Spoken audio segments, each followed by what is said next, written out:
कहानी की शुरुआत में हमें दिखाया जाता है कि एक वायरस जो पूरे शहर में फैल रहा है, जिसकी वजह से लोग ज़ॉम्बीज में कन्वर्ट हो रहे हैं।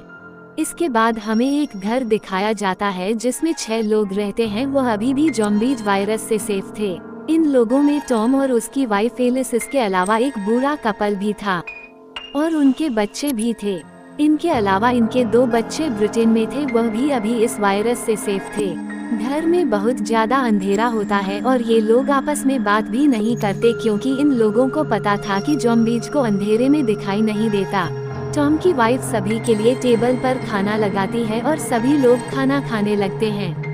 इतने में ही उनको बाहर से कुछ आवाज आने लगती है। यह आवाज लगभग 10 साल के बच्चे की थी। वह जोर जोर से चिल्ला रहा था। उसकी आवाज सुनकर ऐसा लग रहा था कि यह काफी डरा हुआ है। ये सब सुनकर एलिस का हस्बैंड टॉम दरवाजे को खोल देता है। वह देखता है कि बाहर बहुत ज्यादा धूप है और एक छोटा सा बच्चा खड़ा है। एलिस उस छोटे बच्चे को खाना खाने के लिए देती है और उससे पूछती है कि तुम्हारे मॉम डैड कहाँ है। तो छोटा बच्चा बताता है कि मेरे मॉम डैड ज़ॉम्बीज बन गए हैं और अब वो मेरे पीछे भी पड़े हैं। इसके बाद एक छोटी बच्ची दरवाजे के एक छोटे से होल से बाहर देखने लगती है। इतने में ही एक ज़ॉम्बी उसे पर हमला कर देता है और दरवाजे को तोड़ देता है। ऐसा होते ही घर के सभी लोग ऊपर की ओर भागने लगते हैं और एक कमरे में घुस जाते हैं जिसको वह अंदर से बंद कर देते हैं। लेकिन इतने में वहां पर और ज़ॉम्बी आ जाते हैं और दरवाजे को तोड़कर उन पर हमला कर देते हैं। बूढ़ा कपल उनके लपेटे में आ जाता है। घर में अब सिर्फ टॉम और उसकी वाइफ एलिस, इसके अलावा एक छोटा बच्चा था जो कि ज़ॉम्बी से बचने के लिए इधर उधर भाग रहे थे। इतने में ही एलिस का हस्बैंड टॉम मौका देखकर एक खिड़की से बाहर निकालकर भागने लगता है।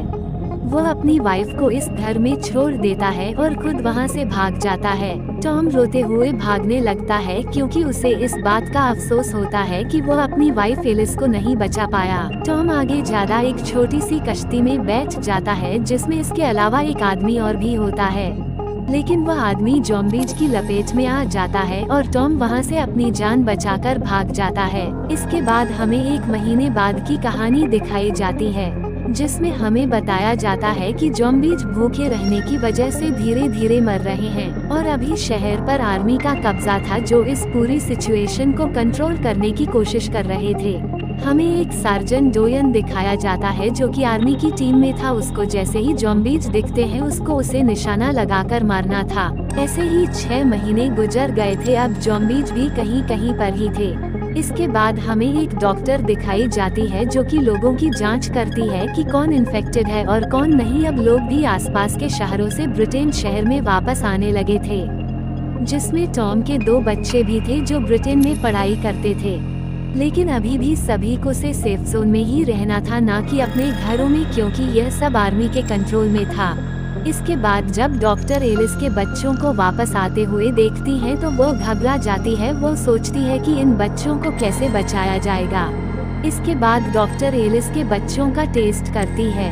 वह देखी है कि एलिस के एक बच्चे की एक आंख का कलर कुछ और है और दूसरी आंख का कलर कुछ और है। डॉक्टर बच्चे से पूछती है कि क्या तुम्हारी फैमिली में भी किसी की आंखें ऐसी है?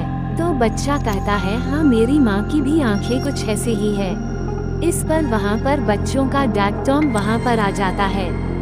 वह अपने बच्चों को देखकर खुश हो जाता है। दरअसल टॉम भी इसी सेफ जोन में रहकर लोगों की रक्षा कर रहा था। टॉम उनकी मॉम के साथ हुए हादसे के बारे में भी बच्चों बताता है। टॉम की बात सुनकर उसके बच्चे टॉम से नाराज हो गए थे।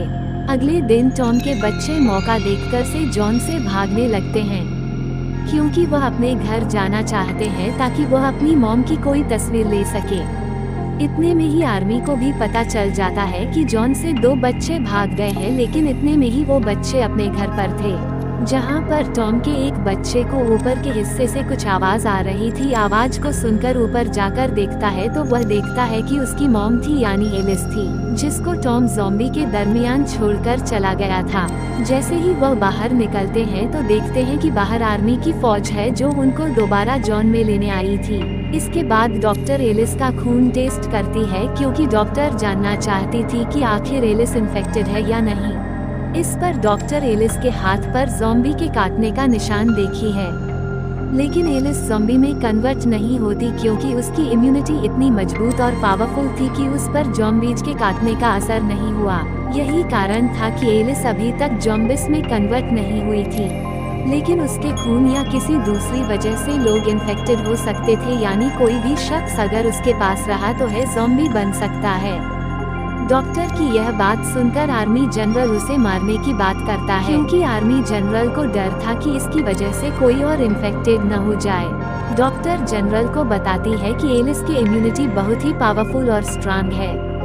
हम एलिस के खून से वैक्सीन बना सकते हैं। जब इन सब बातों के बारे में टॉम को पता चलता है तो वह अपनी बीवी से मिलने के लिए जाता है, लेकिन वो उससे गुस्सा थे क्योंकि वो उसको ज़ॉम्बीज के दरमियान छोड़कर भाग गया था। इसके बाद टॉम एली से मिलता है और जैसे ही टॉम एलिस को छूता है वो ज़ॉम्बीज में बदलने लगता है। टॉम धीरे धीरे ज़ॉम्बीज बन जाता है। इसके बाद वह एलिस पर भी हमला कर देता है। इसके बाद टॉम आर्मी के लोगों पर हमला करने लगा था। इस दौरान डॉक्टर एलिस के बच्चों को लेकर दूसरी तरफ से निकल जाती है, क्योंकि यह सिलसिला लगभग पूरे से जोन में फैल गया था। सिर्फ जोन के आधे से ज्यादा लोग ज़ॉम्बीज के लपेटे में आ गए थे। ज़ॉम्बीज में बदलते हुए लोगों को देखकर लोगों में और ज्यादा भगदड़ मच जाती है, क्योंकि लोग ज़ॉम्बी से अपनी जान बचाने के लिए बाहर की ओर भागने लगते हैं। इसी दौरान एक स्नाइपर आर्मी को ज़ॉम्बीज को शूट करने का ऑर्डर दिया जाता है, लेकिन आर्मी वालों को ज़ॉम्बी और इंसान को पहचानने में बड़ी मुश्किल हो रही थी, क्योंकि आर्मी वाला उनसे काफी दूर था। फिर भी स्नाइपर आर्मी कुछ ज़ॉम्बी को शूट कर देता है। इसी दौरान टॉम की बेटी के सामने एक ज़ॉम्बी आ जाता है, जिसे वह शूट कर देता है और बच्ची की जान बचा लेता है। इसके बाद वह आर्मी वाला उस छोटे लड़के को एक कमरे में ले आता है, जिस कमरे में बहुत ज्यादा अंधेरा था। इधर इसको अपनी बहन और डॉक्टर मिली थी। इनके अलावा यहाँ पर और भी बहुत से लोग थे और एक बूढ़ी औरत भी थी। इस दौरान वहाँ पर आर्मी वाला बोलता है कि हमें यहाँ से चलना चाहिए, क्योंकि यह जगह खतरे से खाली नहीं है। यहाँ पर किसी वक्त ज़ॉम्बी आ सकते हैं। जैसे ही वह बाहर जाने लगते हैं तो आर्मी वाले उन पर हमला कर देते हैं, जिसमें बूढ़ी औरत को गोली लग जाती है और वह वहीं पर मर जाती है और वह वहां से निकल जाते हैं। इसके बाद आर्मी वाले को उसके दोस्त का कॉल आता है कि वो उसे बताता है कि पूरे सेफ जोन में बम लगाया गया है और उसको उड़ने वाले हैं ताकि सभी ज़ॉम्बीज मर जाएं। मैं तुम्हें लोकेशन भेजता हूँ, तुम वहाँ पर आ जाओ, मैं तुम्हारी जान बचा सकता हूँ। इतना कहते हैं सभी बम एक साथ फटने लगते हैं और पूरे सेफ जोन उड़ा देते हैं। जैसे ही सेफ जोन पूरी तरह से फटता है वो लोग वहाँ कुछ ही पल पहले निकल जाते हैं। इसी दौरान आर्मी वाले को उसके दोस्त का कॉल आता है। वो उसको बताता है कि तुम्हारे पीछे बचे हुए कुछ ज़ॉम्बी आ रहे हैं। इतने में ही वहाँ पर उसका दोस्त हेलीकॉप्टर लेकर आ जाता है और उसे हेलीकॉप्टर में आने के लिए कहता है। आर्मी वाला उसे कहता है कि इनको भी साथ ले जाना होगा, वरना मैं भी तुम्हारे साथ नहीं आऊँगा। इतना कहते ही वो वहाँ से चला जाता है और उनके पीछे फिर से ज़ॉम्बी पड़ जाते हैं। वे ज़ॉम्बी से पीछा छुड़ाने के लिए वहाँ से भागने लगते हैं। भागते भागते उन लोगों को एक गाड़ी दिखाई देती है और वो सभी लोग उस गाड़ी में बैठ जाते हैं। अब उनकी गाड़ी के बाहर ज़ॉम्बी थे जो उन्हें मारने के लिए उनके पीछे पड़े थे। इसके बाद हम देखते हैं कि वहाँ पर ज़ॉम्बीज के लिए जहरीली गैस छोड़ी हुई है, जिसके कारण ज़ॉम्बीज वहाँ पर मर रहे हैं। इसके बाद आर्मी वाला गाड़ी में धक्का लगाने के लिए बाहर निकलता है, लेकिन उसके पीछे और आर्मी वाले आ जाते हैं। उन्हें लगता है कि यह इन्फेक्टेड है और कर फायरिंग कर देते हैं, लेकिन डॉक्टर उन बच्चों को लेकर वहां से निकल जाती है। इसी बीच उनको आगे एक ज़ॉम्बी मिलता है जो डॉक्टर को मार देता है। अब सिर्फ पहले इसके 2 बच्चे ही बचे थे, वह भी अलग हो चुके थे।